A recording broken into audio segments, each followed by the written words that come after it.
امجد کے ساتھ میری دوستی کا آغاز ہوتا ہے جب وہ بھی کالج میں پڑھتا تھا۔ سر انہوں نے کبھی مزاح لکھنے کا نہیں سوچا؟ اکثر ایسے لوگ ہوتے ہیں جو بہت مزاحیہ گفتگو کرتے ہیں نا، وہ کبھی بھی مزاح نہیں لکھ پاتے۔ کہنے کہ یہ قلم واپس لے لیں، آپ کے قلم کو اردو لکھنے کی عادت نہیں ہے۔ سر شیدہ ٹلی بھی آپ کا ایک ڈرامہ؟ شیدہ ٹلی وہ تو لکھا ہی، بلکہ اس بیچارے شیخ رشید کا نام پڑ گیا۔ السلام علیکم ناظرین، آپ دیکھ رہے ہیں یادیں اور باتیں عطاء الحق قاسمی کے ساتھ۔ السلام علیکم سر۔ وعلیکم السلام۔ کیسے ہیں آپ؟ میں تھوڑا سا اس کا بتاؤں گا کہ کل رات کو سارا دن میں تھوڑا سا فیل کر رہا تھا کوئی ان پلیزنٹ سا، اور تھوڑا سا نارملی فیل کر رہا تھا میں، حتیٰ کہ شام کو میری طبیعت بہت خراب ہو گئی۔ اچھا۔ تو پھر گھر جانے سے پہلے میں ایک ڈاکٹر کے پاس چلا گیا، تو اس نے معمولی سی اس نے دوائی دی۔ گھر آیا تو اور زیادہ برا حال، یعنی اندازہ لگاؤ کہ اس وقت سے لے کے میں سگریٹ کو ہاتھ لگانے کو بھی میرا جی نہیں چاہ رہا تھا۔ اچھا۔ تو لیکن جب میں صبح اٹھا ہوں نا میں، تو الحمدللہ بالکل ٹھیک ہو گیا میں، زبردست، ماشاء طبیعت اللہ۔ بھی ٹھیک ہو گئی، اور سگریٹ بھی پیا میں نے، اور اس پر مجھے یاد آ گئے کراچی کے ایک صاحب، ہاں۔ وہ گالیاں بہت بکتے تھے، اچھا۔ بہت گالیاں بکتے تھے، تو وہ بیمار پڑ گئے۔ تو اس کے ایک دوست نے فون کیا گھر، تو ان کی بیگم نے اٹھایا۔ اس نے کہا جی متین صاحب کا کیا حال ہے؟ کہتے جی الحمدللہ بالکل ٹھیک ہے۔ انہوں نے کھانا کھایا، پان کھایا، اور گالی بھی دی۔ یہ بھی صحت یابی کی ایک نشانی۔ تو یہ ہے کہ بندہ، کل میں نے یہ سبق سیکھا کہ کل میں اتنا مایوس ہو گیا تھا اپنی صحت کے حوالے سے کہ میں نے کہا یار پتہ نہیں کیا بنے گا، لیکن صبح اٹھا تو میں ٹھیک تھا۔ تو اس لیے میرے خیال میں کسی بھی مشکل وقت پہ انسان کو اتنا نہیں گھبرانا چاہیے کہ وہ حوصلہ ہار لے۔ کبھی کبھی گالی دینا جو ہے کامیاب ہو جاتا ہے، سگریٹ پینا بھی۔ تو آپ کا کان کا درد اب ٹھیک ہے؟ نہیں، بالکل نہیں، بلکہ پہلے تو اس کان میں پرابلم تھا، اب اس میں بھی ہے اب۔ تو وہ ڈاکٹر خود پریشان ہو رہا ہے کہ وہ کیا کرے، اور یہ نا سننے میں تو چلو ٹھیک ہو جاتا ہے معاملہ اگر میری آواز میں کوئی بول رہا ہو، لیکن جب ٹی وی چل رہا ہو ساتھ اور دو چار آوازیں ہوں، تو پھر ایک تو اس میں پرابلم ہوتا ہے، پھر دماغ جو ہے نا وہ بند سا لگتا ہے، اس کی وجہ سے آپ کا گلا بھی خراب ہو جاتا ہے۔ کیونکہ یہ جو ہے نا کان، یہ تقریباً سارے جسم کو کنٹرول کرتا ہے۔ دوا کرو جی کا نام سر، اسی لیے ہم دو کانوں کے درمیان میں کچھ رہنے ہی نہیں دیتے۔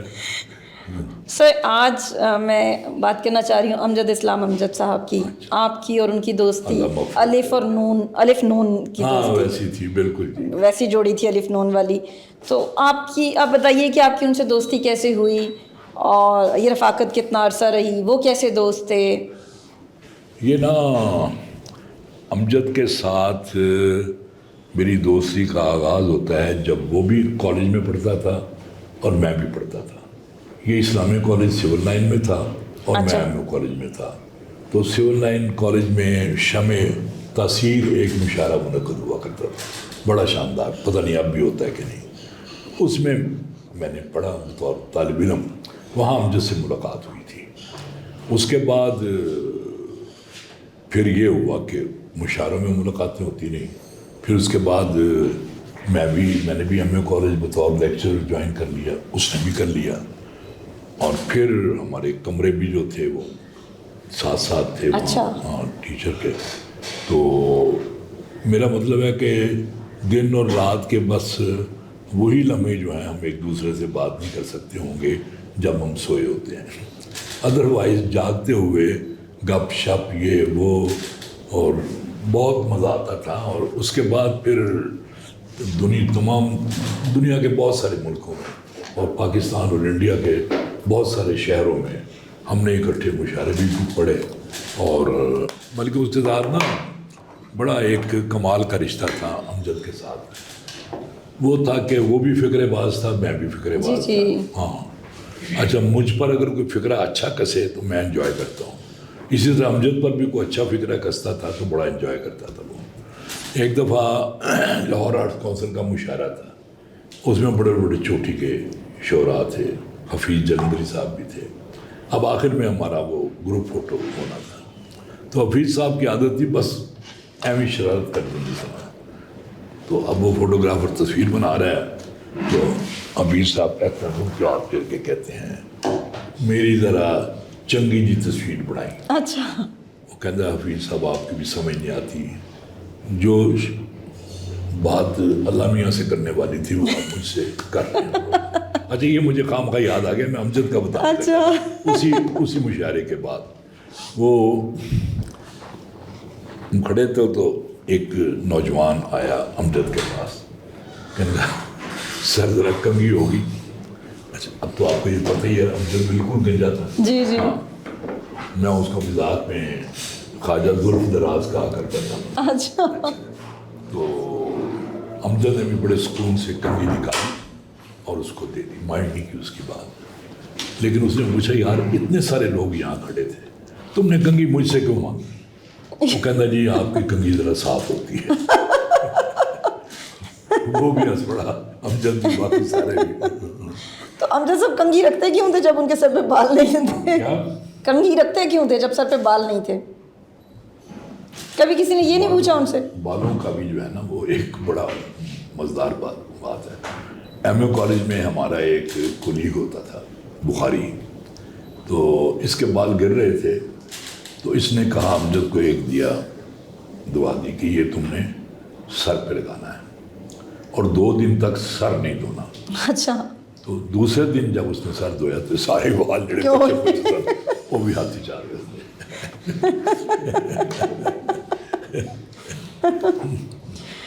تو سر ان کے ساتھ اپنے کچھ یادیں، کچھ قصے ہمیں سنائیے، سفر کی باتیں.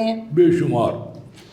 ایک دفعہ گجرات میں میرے ساتھ ایک شام تھی اور ہم بس میں نا احمد ندیم قاسمی صاحب کی صدارت تھی، ساتھ امجد بھی تھا، ساتھ اور بھی کچھ لوگ تھے. تو ہم شرارت سے تو ہم رہ نہیں نہ سکتے تھے بالکل. میں نے امجد کو مخاطب کیا، میں کہ یار امجد کیا بکواس شاعری کرتے ہو یار تم، نہ اس کا کوئی سر نہ کوئی پیر، خدا کے واسطہ قوم پر رحم کرو، یہ شاعری بند کرو. کہنا ہے اچھا ٹھیک ہے لیکن یاد رکھو میں نے تم پر جو مضمون لکھا ہے ابھی میں نے پڑھنا ہے. اور میں کہ یار میں تو ایسے بکواس کر رہا تھا، میرا مطلب یہ ہے کہ لوگ بکواس شاعری کرتے ہیں، تم تو ماشاءاللہ ان میں قائد سے شاعری کرنی آتی ہے. اس کے بعد وہاں شام ہو گئی، اس نے پیپر پڑھا، بڑا اچھا پیپر میرے بارے میں. جب واپس آ رہے تھے نا میں کہ یار میں اپنی گل کا دوبارہ اتوں ہی آغاز کیا، لعنت ہے تمہاری شاعری پہ اور تم پہ، کیوں لوگوں کا وقت ضائع کرتے ہو. کہتا ہے مضمون خالی چھپنا بھی ہے. میں نے پھر پینترا بدلا. اس طرح کی ہمارے درمیان جو ہے نا وہ چلتی رہتی تھی. ایک دفعہ میں اور امجد اکیلے بیٹھے ہوئے اور ضمیر جعفری صاحب چارپائی پہ لیٹے ہوئے تھے، نیم اونگ رہے تھے بس. تو ہم لگے ہوئے تھے ایک دوسرے کے ساتھ. تو ضمیر صاحب نے بڑا مزے کا جملہ کہا، آنکھیں کھول کر ایسے کہتا مجھے آج پتہ چلا جب تمہیں کوئی تیسرا نہ ملے تم آپس میں نیٹ پریکٹس کرو. باقی یہ ہے کہ میں امجد کی نا جو پوئم ہے، نظم جو ہے اس کا میں بہت قائل ہوں. بڑی خوبصورت نظمیں ہیں اس کی اور ایسی عام فہم ہے اور عوام کی اس میں ایسی باتیں ہیں جو وہ مشاعرے میں پڑھتا تھا جب تو سب تک پہنچتی تھی. وہ کوئی پیچیدہ نظمیں نہیں ہوتی تھیں، اچھی خوبصورت نظمیں ہوتی تھی وہ. لیکن میں اس کی غزل کا اتنا قائل نہیں ہوں. اس کی وجہ یہ تھی کہ اس نے نا اساتذہ کا کلام بہت زیادہ پڑھ لیا تھا اس نے. تو وہ جب اتنے بندوں کو آپ پڑھ لے گا اساتذہ کو تو ان کا رنگ بھی آپ پر چڑھے گا، لیکن رنگ ہی چڑھے گا اور کچھ نہیں ہوگا. چنانچہ اس کی غزل میں مجھے کبھی کوئی شعر اچھا نہیں لگا تھا اور میں اسے کہتا بھی تھا. میں کہتا تھا یار تم نظمیں زیادہ کہا کرو، یہ جو غزل ہے نا یہ بڑی ایسی تمہارے لیے علامہ بن جائے گی. اور پھر یہ ہے کہ اب میں کیا کیا باتیں بتاؤں، مطلب یہ کہ ہماری ساری عمر ہی آپ یہ سمجھ لیں کم سے کم نا 50 سال کی دوستی رہی ہے امجد سے. اس دوران کچھ تھوڑی بہت تلخ باتیں بھی ہوئیں ڈیفینیٹلی. اور لیکن میں ان کا تذکرہ نہیں کرنا سر وہ تو نیچرل ہے، پھر جہاں دوستی ہوتی ہے وہاں ناراضیاں بھی ہو جاتی ہیں. بالکل، ان کا تذکرہ میں کرنا نہیں چاہتا کیونکہ اس میں خوبیاں بھی بہت تھیں، اور ظاہر ہے جس طرح میرے اندر بہت خامیاں ہیں اس کی ذات میں بھی تھیں. لیکن بات تو یہ ہے نا کہ ہم دونوں کو دنیا جو ہے وہ سمجھتی تھی یہ یک جان دو قالب ہیں. جی ہاں، چنانچہ نہ میں نے اظہار کیا کسی سے جو میری اس کے ساتھ ہوئی کھٹ پٹ، نہ اس نے کہیں اظہار کیا، تاکہ جو ہیں پہلے لوگ ہمارے حاسد بہت تھے، میں کہ ان کے کلیجوں کو اور ٹھنڈ پڑے گی جب میں کوئی ایسی بات کروں گا. ہاں، اور یہ وقتی ناراضی ہوتی ہے کہیں نہ کہیں، دوستی تو پھر تا حیات چلتی ہے. ہاں بالکل ہے. اور یعنی بلکہ آپ یہ سمجھیں اس کی وفات سے 10-15 دن پہلے صرف ہم ایک ٹی وی پروگرام میں نا ہم اکٹھے تھے، تو جب وہاں سے باہر نکل رہے تھے نا تو مجھے امجد کہتا ہے یار یہ سارے لوگوں کو پیسے دیتے ہیں جو آرٹسٹ ہوتے ہیں، جو کھلاڑی ہوتے ہیں، ہم لوگوں کے ساتھ یہ مفتہ لگاتے ہیں، تو آئندہ پیسے لے کے آنا ہے. میں کہا اچھا دیکھیں گے یار. پھر دوسری دفعہ اس سے ملاقات ہوئی، ہمارا دوست ہے عرفان جاوید جی، اس نے اپنے گھر میں کھانا کیا تھا، اس میں بھی تھا، امجد بھی تھے اور لوگ بھی تھے. تو بڑی مزیدار اس نے بات کی، کہنے لگا کہ ترکی میں ایک لڑکی جو ہے وہ مجھ پہ کام کر رہی ہے. اچھا وہ واقعی وہاں ترکی میں ایک لڑکی مجھ پر پی ایچ ڈی کر رہی تھی. میں نے کہا یار ترکی ہی میں نا ایک لڑکی مجھ پر بھی پی ایچ ڈی کر رہی ہے. کہنا لیکن میرے والی لڑکی خوبصورت ہے.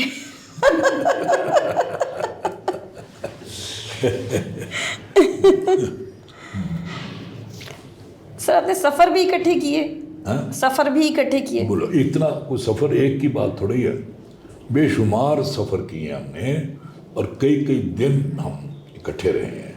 مثلا لندن گئے تھے جب، تو وہاں قاسمی صاحب تو ساتھ ہوتے تھے، تو وہاں انہوں نے ایک نا آپ سمجھیں ایک گھر جو تھا وہ ہمارے لیے کرائے پہ لے لیا تھا.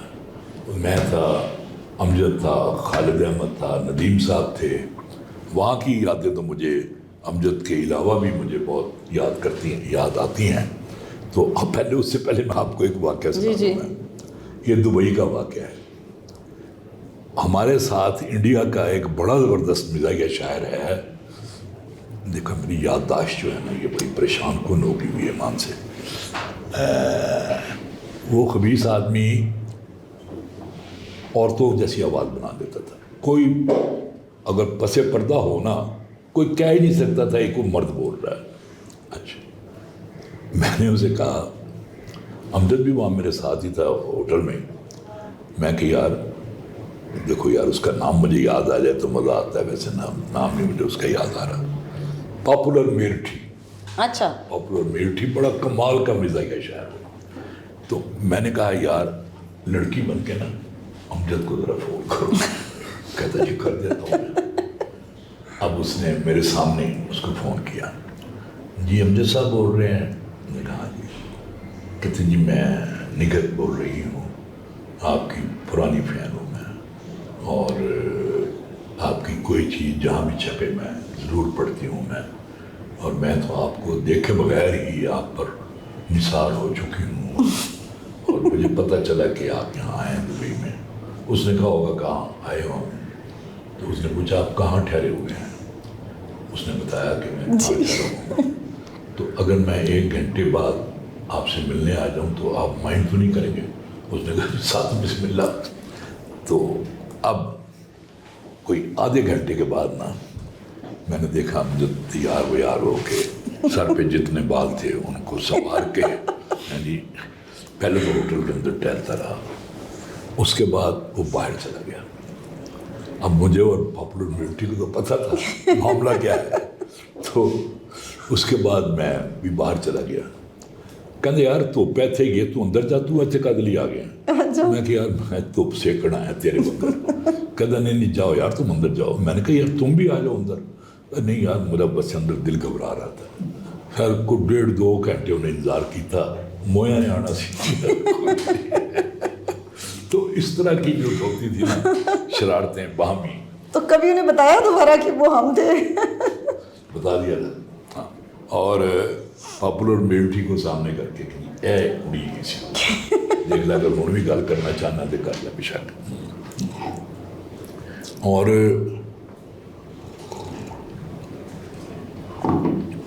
ان جو سفر ہیں میرے بہت سارے. اچھا چلیں ایک بات میں کر دیتا ہوں، باقی باتیں میں نہیں کرتا. امجد میں ایک تھوڑی سی خرابی تھی. مثلا مجھ پر اگر کوئی بندہ احسان کرے نا، میں زندگی بھر نہیں بولتا، بلکہ جب تک اس نیکی کا بدلہ دوہری نیکی کی صورت میں نہ کروں مجھے چین نہیں آتا، بے چین رہتا ہوں. مثلا میں ڈاکٹروں کے پاس جاتا ہوں نا، کبھی کسی چیز کے لیے کبھی کسی چیز کے لیے، ان میں سے کم از کم 99% ڈاکٹر وہ ہیں جو مجھ سے فیس نہیں لیتے. میں اصرار کرتا ہوں، ان کے گھٹنوں کو ہاتھ لگاتا ہوں کہ جی پلیز مجھے شرمندہ نہ کریں، مگر وہ نہیں باز آتے. تو پھر جو بالکل باز نہیں آتے پھر میں ان کے لیے کبھی پرفیوم لے جاتا ہوں، مہنگی پرفیوم 25-30 ہزار روپے کی، کبھی کوئی اور چیز لے جاتا ہوں، کبھی اور چیز لے جاتا ہوں. اچھا اس میں تھوڑی سی کمی تھی اپنے یار میں، امجد میں، کہ وہ بالکل یہ نہیں چاہتا تھا کہ وہ جو کچھ بھی بنا ہے اس میں کسی کا ہاتھ ہے، یہ بالکل نہیں چاہتا تھا. نواز شریف صاحب کے گزشتہ سے پیوستہ دور میں مجھے انہوں نے یہ کیا کہ جتنے ادبی امور تھے نا وہ مجھ سے رائے ضرور لیتے تھے. مثلا یہ کہ ایون جو ایوارڈز دینے ہیں جی ان کے حوالے سے بھی، یا جو جتنی ادبی جو تھیں پوسٹیں اس کے لیے بھی. تو میں نے ایک انعام الحق جاوید کے لیے میں نے کہا، وہ ہو گیا فاؤنڈیشن کا، وہ نیشنل بک فاؤنڈیشن. ڈاکٹر قاسم بگیوں کے لیے کہا، وہ جناب ہو گیا. اکیڈمی آف لیٹرز میں چلے گئے. لیٹرز کا ہو گیا. اسی طرح ایک خاتون تھی، اس کا نام بھول گیا ہوں، اس کا جو فوک لوگ کا جو ہے وہاں اس میں ہو گیا. امجد کے لیے میں نے کہا جی کہ اس کو اردو سائنس بورڈ میں لگا دی، ہو گیا. اور اس کے بعد میں نے فون کیا اس کے گھر، جب ہو گیا نا لیٹر ویٹر مل گیا تو بھابھی نے اٹھایا. میں کہا بھابھی مبارک ہو آپ کو. اب بھابھی کو تو یہ کہنا چاہیے تھا نا، اگر اس کو پتہ ہوتا بیچاری کو. وہ کہتی بھائی جان تینوں ہی مبارک ہے نا. انہوں نے کہا نہیں شکریہ جی، بس صرف اتنا کہا. مجھے اندازہ ہو گیا کہ اس نے یہ بات بھی نہیں بتائی. پھر مجھے تھوڑا سا غصہ آیا. میں تھا جدے میں، وہاں میرا اور امجد کا مشترکہ دوست تھا وہاں پہ ایک. تو اب میں ہو چکا ہوا تھا، امبیسڈر لگ چکا تھا ناروے میں. اچھا ہاں، اس سے پہلے سچ میں نے کہا یار یہ عجیب آدمی ہے، یہ اس کو کم از کم میں جب کسی سے نہیں کہہ رہا تو اس کو یہ کہنے کی کیا ضرورت ہے ساری. تو جب میں ناروے میں امبیسڈر بنا تو آیا لاہور ایک دفعہ میں. تو میں کہ یار میں نے بڑی کمینگی کی ویسے. میں کہ یار میں ناروے میں ہوں اور سویڈن میں اب امبیسڈر کی جگہ خالی ہے، اگر تم کہو تو میں تمہارے لیے کوشش کروں. خواندہ یار اور اس سے بہتر کیا بات ہو سکتی ہے. میں نے کہا چلو ڈونٹ وری. اس کے کچھ عرصے کے بعد میں گیا، جب امبیسڈر نہیں تھا جدے گیا میں، تو اس کا اور میرا مشترکہ دوست تھا وہاں. تو باتیں ہو رہی تھیں. کہنے کہ جی امجد صاحب بڑے درویش آدمی ہے. میں نے کہا ہاں. کہتا ہوں ان کو سویڈن میں امبیسڈرشپ کی آفر ہوئی تھی مگر انہوں نے انکار کر دی. میں بڑا دل چسیا بڑا، میں ایک کمینی سی ہنسی ہوتی ہے نا وہ میں ہنسا دل میں. اور بھی اس طرح کے مزیدار واقعات ہیں، لیکن میرے خیال میں ان کو اب تو ایسی بات نکلی تو میں نے یہ بات کر دی. ادروائز تو سر انہوں نے کبھی مزاح لکھنے کا نہیں سوچا؟ انہوں نے اگر وہ اتنے برجستہ جملے بولتے تھے آپ کے ساتھ، بقول ضمیر جعفری نیٹ پریکٹس کرتے تھے، تو مائنڈ نہیں کرتے تھے، تو وہ مزاح لکھنے کی طرف وہ خود نہیں کبھی آئے؟ شکر ہے نہیں آیا بندہ. اکثر ایسے لوگ ہوتے ہیں جو بہت مزاحیہ گفتگو کرتے ہیں نا، وہ کبھی بھی مزاح نہیں لکھ پاتے. پتہ نہیں اکثر کی میں بات کر رہا ہوں. مثلاً یا وہ جو میں نے دیکھا جو بالکل خشک لوگ ہوتے ہیں وہ بڑا اچھا مزاح لکھ لیتے ہیں. مثلاً محمد خالد اختر تھے، ان کے چہرے پہ نہایت سنجیدگی ہوتی تھی اور وہ اچھا مزاح لکھتے تھے. بلکہ فیض احمد فیض کے وہ پسندیدہ مزاح نگار تھے وہ محمد خالد اختر. مجھے یہ افتخار حاصل ہے کہ انہوں نے میری ایک کتاب مرتب کی تھی. وہ ایک کتاب محمد خالد اختر نے مرتب کی, ایک کتاب شفیق الرحمان نے مرتب کی. زبردست, یہ میرے ماشاء لیے اللہ. بہت آزاد ہے یہ. ہاں تو خالد جو تھا نا اپنا یہ, ہاں امجد کالم لکھتا تھا اخبار میں اسے کہا کرتا تھا یار اگر تو مطلب مزاح نہیں لکھ سکتا تو شگفتہ کالم تو لکھو کم از کم. لیکن بالکل سوبر, اور زیادہ سے زیادہ آپ یہ سمجھیں کہ وہ جو سفر کرتے تھے نا اس کی روداد ہوتی تھی اور میزبانوں کا ذکر ہوتا تھا. تو میں نے کہا یار اس کا کوئی فائدہ نہیں ہے, یا تو لکھنا بند کر دو یا پھر سفر بند کر دو, دونوں میں سے کوئی ایک کام کرو تو تمہارے کالم میں جان آ جائے گی. سر مشاعروں میں نا جی جی وہ امجد کے علاوہ منیر نیازی بھی, احمد نعیم قاسمی بھی, مظفر وارثی بھی, اپنا شہزاد احمد بھی, تو سارے جتنے اس دور کے ہوتے تھے, خالد احمد بھی, تو وہ ساتھ ہوتے تھے. تو بڑی بڑی مزے کی باتیں ہوتی تھیں, بڑی مزے کی باتیں وہاں. یعنی میں نے شاید آپ کو یہ بات سنائی تھی میں نے کہ لندن میں جب ہم ٹھہرے ہوئے تھے, اگر میں نے سنائی ہو تو مجھے بتا دینا آپ, تاکہ جی ریپٹیشن نہ ہو. تو میں نے دیکھا کہ ندیم صاحب جو ہے نا اپنے کپڑے جو تھے وہ استری کر رہے تھے, پریس کر رہے تھے وہ.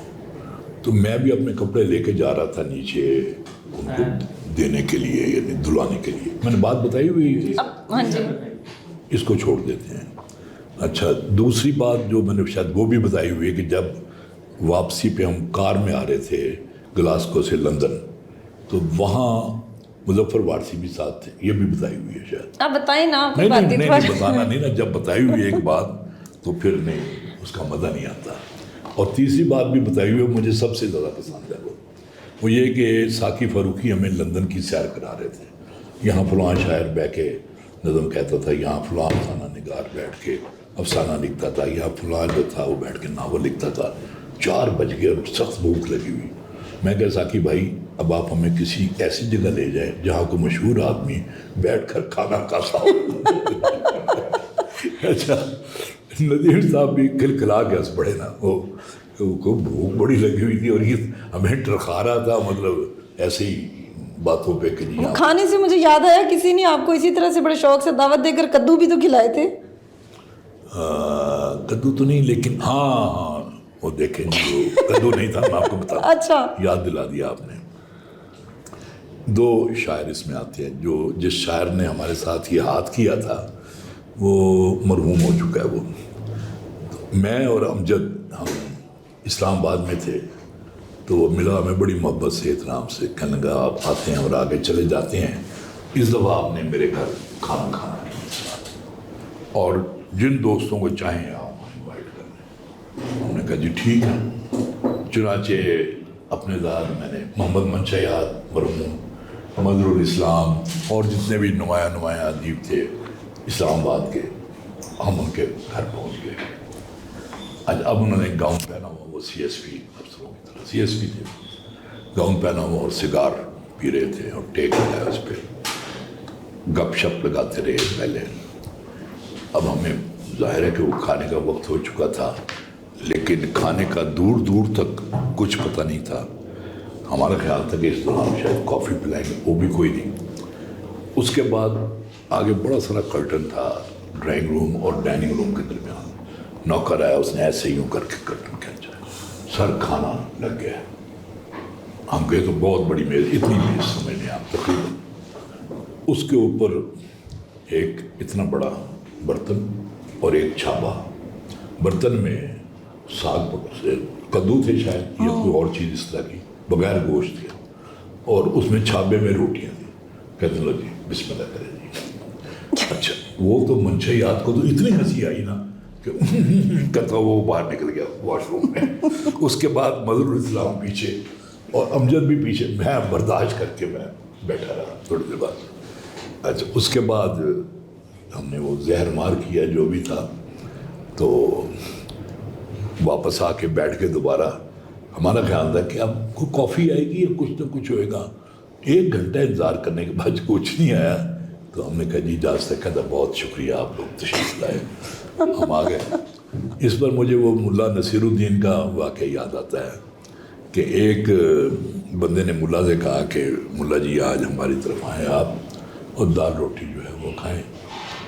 وہ گئے وہاں تو وہاں واقعی دال روٹی تھی. اتنی دیر میں اس کے بیٹے نے نا, میزبان کے بیٹے نے کوئی شرارت کی. اس نے اپنے بیٹے سے کہا اس نے کہ یہاں سے بھاگ جاؤ ورنہ میں تمہاری ٹانگیں توڑ دوں گا. ملا نصیر الدین نے اس کے بیٹے کو مخاطب کیا, بیٹے چلے جاؤ, یہ جو کہتا ہے وہی کرتا ہے, اس کو محاورہ نہ سمجھنا. ایسے ایسے اسی طرح اللہ مرحوم بخشے سارے جا چکے ہیں.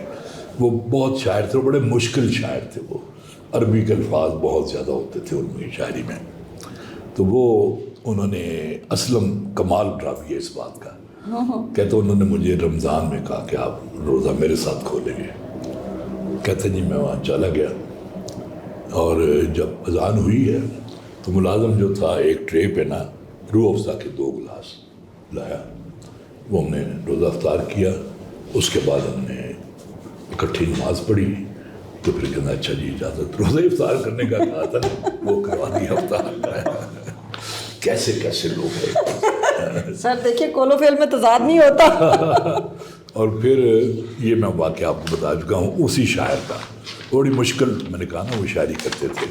تو وہ ایک دن ضمیر جعفری صاحب ان کی طرف گئے تو ضمیر صاحب نے کچھ لکھنا تھا. انہوں نے کہا کہ ذرا قلم دیجیے گا مجھے. انہوں نے قلم دیا. انہوں نے قلم پکڑ کر لکھنے کی کوشش کی لیکن لکھا نہیں گیا. کہنے کہ یہ قلم واپس لے لیں, آپ کے قلم کو اردو لکھنے کی عادت نہیں. سر اصغر ندیم سید صاحب سے بھی آپ کی بڑی اچھی بہت دوستی اچھی ہے. پیاری دوستی. وہ دوستی کیسے ہوئی اور اس کے بارے میں کچھ بس آج ایسے ہی کچھ قصے ہم سننا چاہ رہے ہیں. یاد نہیں رہتا نا اصل میں, اتنے سارے لوگوں سے دوستیاں رہی اور اتنے سارے دوست رخصت ہو گئے, اتنے سارے دوست جو زمانے کی گرد میں چھپ گئے, تو لہٰذا وہ یاد نہیں رہتا صحیح طرح کہ کب ہوئی تھی, کہاں ہوئی تھی. لیکن یہ ہے کہ اصغر سے میری دوستی اس طرح تو نہیں ہوئی جیسے امجد کے ساتھ تھی. امجد والی دوستی تو تھی نا بالکل ہی اور طرح کی. لیکن اصغر ندیم صاحب کے ساتھ میرا ایک دوستی کا رشتہ تھا, پیار کا رشتہ تھا جو ابھی تک قائم ہے. اور اصغر ندیم سید کے بارے میں میری رائے ہے کہ وہ صحیح معنوں میں انٹلیکچوئل ہے, بہت اچھا فکشن رائٹر ہے, وہ بہت اچھا. شاعری بھی اس کی جو ہے وہ عام فہم تو نہیں ہے لیکن خاص لوگوں کے لیے اور بہت اچھی ہے. اچھا پھر وہ اس میں ملنے جلنے میں بڑا ملنسار ہے اور اس کی بیگم بھی ایسی ہی ہیں. اور اس کے ساتھ میں نے انڈیا کے سفر کیے زیادہ اس کے ساتھ. اور ایک انڈیا کے سفر میں کشور ناہید بھی تھی, اصغر ندیم سید تھا, میں تھا, اور ایک ہاں اب یہ بات میں چونکہ بیٹھے ہوئے لہٰذا میں کھول کے کرتا ہوں بات.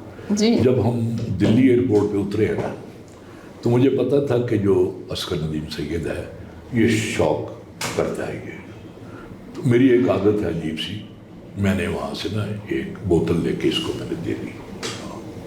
تو مجھے اندازہ تھا کہ وہاں اس کے کچھ مفت خور بھی ہوں گے اور وہی ہوا بالکل. یہ منہ ہی دیکھتا رہ گیا. اور وہاں جتنے بھی تھے, بلکہ میں آپ کو ایک عجیب بات بتاؤں کہ انڈین مسلمان کو جو میں نے دیکھا ہے نا وہ فالتو پیسے نہیں خرچ کرتا. میں امرتسر سے دلی جا رہا تھا ٹرین میں, جیسے ہمارے یہاں ریل کار ہے نا, جی جی جی اس طرح کی تھی. تو ایک بہت اچھا شاعر انڈین وہ بھی آ کے بیٹھ گیا اس میں ساتھ میرے, اور میں نے ناشتے کا آرڈر کیا اور پھر میں نے اس کی میں کہا آپ کریں گے کہ تھا, میں نے 2 ناشتوں کا آرڈر کر دیا اور پیمنٹ میں نے کی. مطلب یہ مجھے کوئی تکلیف نہیں ہوئی پیمنٹ کرنے میں, لیکن ایک بندہ جو ہے ہی مسافر ہے جی اس کے پاس کوئی اتنی زیادہ نہیں, دوسری اس کو دفع کریں. مطلب جو میزبان جو ہے اس کے شہر میں آیا اس کو تو کسی صورت بھی مہمان کو ادائیگی نہیں کرنے دینی بالکل, لیکن وہ عموماً نہیں دیگا. لیکن اس کے برعکس میں نے ہندو اور سکھ دیکھے وہ کھلا خرچ کرتے ہیں. جو پنجابی جو ہے نا وہ کھلا خرچ کرتے ہیں, وہ انہیں یہ نہیں خیال ہوتا بالکل. یہ بات لکھے نا خام خواہ میں بس نا, لیکن میں نے کہا کہ میں جو میرا ایک تصور سر ویسے مسلمان جو ہیں حالانکہ اخلاقیات ہمارے اس میں دین کا بڑا اسٹرانگ ایک حصہ ہیں, لیکن ہم اس معاملے میں بہت پیچھے کیوں ہیں؟ اب دیکھیں جتنے دیگر مذاہب کے لوگ ہیں وہ ایتھکس میں ہم ان کی مثال دیتے ہیں، جاپنیز کی ہم بہت مثال دیتے ہیں، کوئی بہت پنکچوئل ہے، کوئی جھوٹ نہیں بولتا، کوئی بہت ایماندار ہے، یہ سب ہم کیوں نہیں ہیں؟ بینگ اے مسلم ہمارے اندر یہ کمی کیوں رہ گئی؟ میں نا بات سنیں، یہاں سارے دوست جو بیٹھے ہوئے ہیں نا، جی جی سب کے سب میری اس بات کو مائنڈ کریں گے، لیکن میں پھر بھی کھل کے اپنے دل کی بات کرتا ہوں. میں غلط مذہب جو ہے نا، مذہب کی غلط تشریح اس نے ہمارے ذہنوں کو جکڑا ہوا ہے مکمل طور پر. آج کل میں ٹک ٹاک بہت دیکھتا ہوں، کیسے کیسے جہالت کے اس میں مناظر نظر آتے ہیں. کوئی الو کا پٹھا جس نے اپنے آپ کو سجادہ نشین قرار دیا ہوا ہے، وہ ناچ بھی رہا ہے اور اس وقت سے پیسے اسی طرح نچھاور کیے جا رہے ہیں. جیسے ان لوگوں نے آپ کو بتایا ہی نہیں کہ ہمارا مذہب جو ہے یہ چیزیں چاہتا ہے. اس کی بجائے انہوں نے یہ کہا 5 وقتہ نماز، روزہ اور حج، یہ چیزیں جو عبادات جو ہیں اس پہ زور دیا، معاملات پہ زور نہیں دیا بالکل. حالانکہ اللہ تعالیٰ کا فرمان ہے کہ جو میری عبادت نہیں کرتا یہ میرا اور اس بندے کا تعلق ہے جی، لیکن جو لوگوں کے ساتھ زیادتی کرتا ہے یہ اس بندے کا اس کے ساتھ تعلق ہے جس سے زیادتی ہوئی ہے. وہ بندہ ہی معاف کر دے کرے، میں معاف نہیں کروں گا. لیکن ہمارے ہاں وائس ورسا سچویشن، ہمارے ہاں تو بالکل الٹ معاملہ ہے، بالکل الٹ معاملہ. ہم تو یعنی ذرا سے یعنی نماز روزے شروع کر دیں اس کے لیے ہمارے لیے سارے دروازے کھلے ہیں. جو سمگلنگ کریں، نفع منافع خوری کریں، رشوت لیں، جو مرضی کریں، پھر ہمیں کوئی خوف ہی نہیں رہتا دل میں. کیونکہ مولانا طارق جمیل اپنی ہر تقریر میں کہتے ہیں کہ اللہ جو ہے معاف کرنے والا ہے. اللہ بابا معاف کرنے والا ضرور ہے، لیکن ان حرامیوں کو نہیں معاف کرنے والا جنہوں نے میرا خون پیا ہے، جنہوں نے میرے بچوں کا خون پیا ہے، جنہوں نے پورے ملک کا خون پیا ہے. ان کو اللہ تعالیٰ معاف کرنے والا نہیں ہے. لیکن وہ صرف تصویر کا ایک رخ پیش کرتے رہتے ہیں وہ. اور پھر جو حوروں کی جو بیان کرتے ہیں اور ان حوروں نے جو مولانا پیش کرتے ہیں، ہمارے خودکش بمبار بھی تیار کیے ہیں. اور مجھے پتہ چلا کہ وہ جو خود جہاں ہوتی نا ٹریننگ ان کی ہوتی ہے وہاں تصویریں بھی لگی ہوئی ہیں حوروں کی. وہ کہاں سے آئی ہوں گی؟ پتہ نہیں کس طرح کی ہوں گی، ہورا میں نہیں پتا، تصویریں بنائی ہوئی ہیں. اور حوروں کے جو حلیے بیان کرتے ہیں مولانا طارق جمیل، لعنت استغفر اللہ. ایسی حور کو کیا کرنا ہے کسی نے، 40 فٹ قد اس کا، 40 فٹ قد. میں نے خود سنا اپنے کان سے. اور جنتی جو ہے اس کی ایک ٹانگ سے چلنا شروع کرے گا دوسری ٹانگ تک 40 دن لگیں گے، اتنے دن لگیں گے. اور پتہ نہیں کیا کیا بکواس خرافات جی، جس کا نہ کسی قرآن میں ذکر ہے، نہ حدیث میں ذکر ہے، بالکل کوئی نہیں.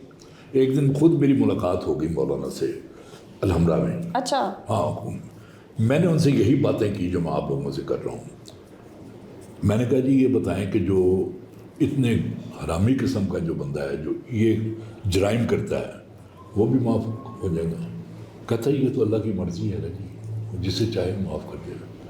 میں نے کہا جی معاف کیجیے گا. میں نے جو پڑھا ہوا ہے وہ تو یہ ہے کہ اللہ عبادات تو معاف کر سکتا ہے، اس میں کمی بیشی، لیکن معاملات نہیں. کہتا نہیں جی وہ اللہ تو اللہ ہی ہے نا، پھر جو چاہے وہ کر لے. اب جب یہ آپ لوگوں کو بتائیں گے اس کے بعد آپ کیا توقع رکھتے ہیں معاشرے کی اصلاح کی؟ زیادتیاں بھی کرتے جائیں اور عمرے بھی کرتے جائیں، سارا کچھ کریں جی. اور یہی صورتحال تھی جب یورپ جو تھا نا، جب زوال میں تھا، ہو بہو ان کا یہی معاملہ تھا. پادریوں کا، پادری جو تھے وہ جنت کی ٹکٹیں دیتے تھے. جیسے یہاں بھی جو ہے وہ بہشتی دروازے سے آپ گزر جائیں تو آپ جنت میں چلے جائیں، ادھر سے دروازے سے نکلیں گے جب ادھر جائیں گے تو آپ جنت ہی ہیں بالکل. یا پیر صاحب جو ہیں ان کے قدموں میں جا کے بیٹھ جائیں، دھماڑ ڈالیں اچھی سی. جنت تو ہمارے لیے اتنی آسان چیز ہو گئی ہے نا کہ اس کے لیے کچھ بھی نہیں کرنا پڑتا، بس جنت کی خواہش کرنی کافی ہے. جنت کی جانے میں جو شرائط ہے وہ شرائط ہی نہیں، نہ قبول ہیں نہ بتائی جاتی ہیں. بلکہ مجھے تو اتنا غصہ آتا ہے، کئی دفعہ میں کسی دکان میں جاتا ہوں نا جو مشہور ہے کہ یہ انتہائی منافع خور، ملاوٹ کرنے والا چور آدمی ہے، اس کے یہاں ایک تختی لکھی ہوتی ہے یہ سب تمہارا کرم ہے آقا کہ بات اب تک بنی ہوئی ہے. ہاں فضل اس سے ربی. زیادہ توہین رسالت اور کوئی ہوئی نہیں. بالکل بالکل ایسے ہی ہے. سر ابھی تک ہم نے آپ کے کالم پہ بات کی, شاعری پہ بات کی, آپ نے ڈرامے بھی لکھے. ہاں جی الحمدللہ. پہلا ڈرامہ لکھنے کا خیال کیسے آیا؟ مجال ہے میرے ذہن کے کسی گوشے میں بھی کبھی آیا ہو خیال. پھر کیسے؟ وہ مثلا مجھے ایک دفعہ ممتاز مفتی ملے, یار وہ مجھے کہنے کہ یار تم افسانہ کیوں نہیں لکھتا, تیرے کالم میں پڑھتا رہنا ہے تو وہ پورا ایک افسانوی ٹچ ہوتا ہے. میں کہا مفتی صاحب میں بیوقوف ضرور ہے لیکن اینا بیوقوف نہیں گیا کہ میں افسانہ لکھنا شروع کرا اور پھر میرا مقابلہ منٹو, کرشن چندر, ممتاز مفتی, اشفاق احمد, احمد دیم قاسمی کے نال ہوئے تو میرا کو 1000واں نمبر ہوئے. تو میں کہا میں کالم لکھنے میں سے پہلا نمبر ہے میرا, تو میں پہلے نمبر ہی رہنا چاہتا ہوں. خیر پھر کئی لوگوں نے مجھے یہ بھی کہا کہ آپ ڈرامے لکھیں. میں نے کہا یار میں کالم لکھ لیتا ہوں, میں تھک جاتا ہوں, مجھ سے اب اتنا ٹائم نہیں میرے پاس.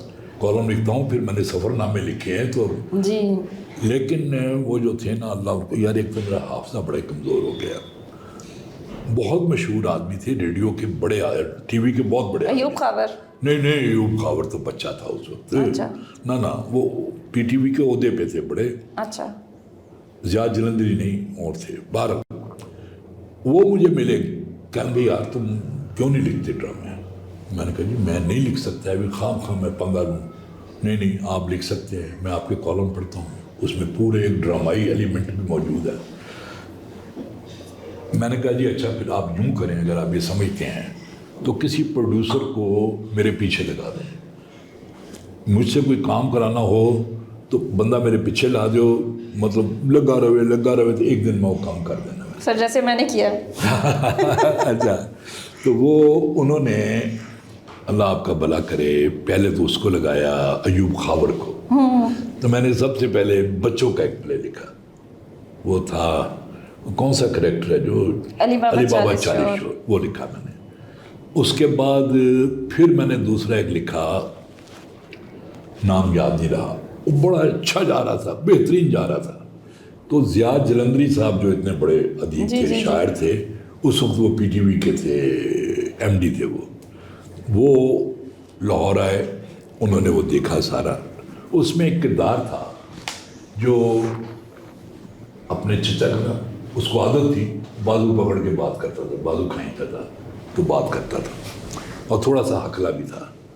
انہوں نے کہا کہ یہ نہیں چلے گا کردار, اپنے پرائے بالکل, اس کو نکالیں. اچھا لاہور والے جو ہے نا ٹی وی والے ہمیشہ سے بزدل رہے ہیں بالکل. انہوں نے کہا جی کوئی گل نہیں, ہماری 4 قسطیں بنی ہوئی ہیں, ہم کاٹ چھاٹ کر دیتے ہیں. انہوں نے تباہ و برباد کر کے رکھ دیا. اس کے بعد اگلے قسطوں میں نے وہ کرا, تو اس کے بعد کیا رہنا تھا. حالانکہ سر اس سے پہلے وہ جو اگر کوئٹہ سے آئی تھنک ہو کر آئے تھے تو ایک ڈرامے میں وہاں پہ ہجڑے کا رول تھا. میں آپ کو بتانے لگا ہوں, کوئٹہ نہیں, اس کے بعد وہ گئے زیاد جلندری صاحب وہاں کراچی. اچھا کراچی کا مقصود کا چل رہا تھا وہاں. اچھا. ہاں میرا اور وہ ایک ہی وقت میں تھے. وہاں تھا ناصر کا نام تھا ایکٹر, وہ ہجڑا بنا ہوا تھا. انہوں نے کہا جی یہ نہیں چلے گا. انہوں نے کہا جی ہم اس کی اتنی قسطیں ریکارڈ کر چکے ہیں, اس کے بعد ہم اس کو کر دیں گے ٹھیک. دیکھو نا یہ جی. لیکن انہوں نے اس کے بعد بھی نہیں کیا, وہ اسی طرح چلا ڈرامہ. تو باہر اس کے بعد پھر تو سر آپ نے یہ ڈرامہ پورا کیا تھا یا یہ پھر 4 قسطوں کے بعد چھوڑ دیا اس کو؟ نہیں چھوڑا نہیں, برباد کر دیا بس اس کو. ہاں اس میں رہ کے گا تھا. میں تو اس کو اب اون بھی نہیں کرتا, حالانکہ اب بھی آپ دیکھیں گی تو کچھ نہ کچھ جان اس میں بھی ہوگی. پھر بھی پھر خواجہ انسان جی, ہاں, اس کے لیے بڑا تعاون کیا میرے ساتھ. اس نے اپنا کیا نام ہے دوست کا, جس نے پہلے بھی 2 ڈرامے کیے تھے یار, ابھی جس کا سر ایوب خاور کے ساتھ ہو رہا تھا. ایوب خاور, وہ بڑا کریٹیو آدمی, بہت شاندار آدمی, بڑا اچھا دوست میرا. چنانچہ اس خوبصورت دوستی کے ساتھ اور ایک کریٹیو آدمی کے تعاون کے ساتھ وہ ڈرامہ, پھر آپ کو پتہ ہی اللہ نے اس میں کتنی برکت ڈالی. اور یعنی پچھلے دنوں ٹی وی نے اپنے 10 ٹاپ کے ڈراموں کی لسٹ بنائی تھی, اس میں یہ بھی تھا. اور اس میں میرے لیے اس سے زیادہ بڑا جو تھا نا خوشی کا باعث وہ یہ تھا کہ پروین شاکر کا مجھے ایک دن فون آیا, کہنے لگی کہ میں دلی سے آ رہی ہوں میں, اور لاہور میرا جو ہے نا یہ ٹرانزٹ ہے, میں یہاں سے اسلام آباد جا رہی ہوں, آپ کو صرف یہ بتانے کے لیے فون کر رہی ہوں کہ وہاں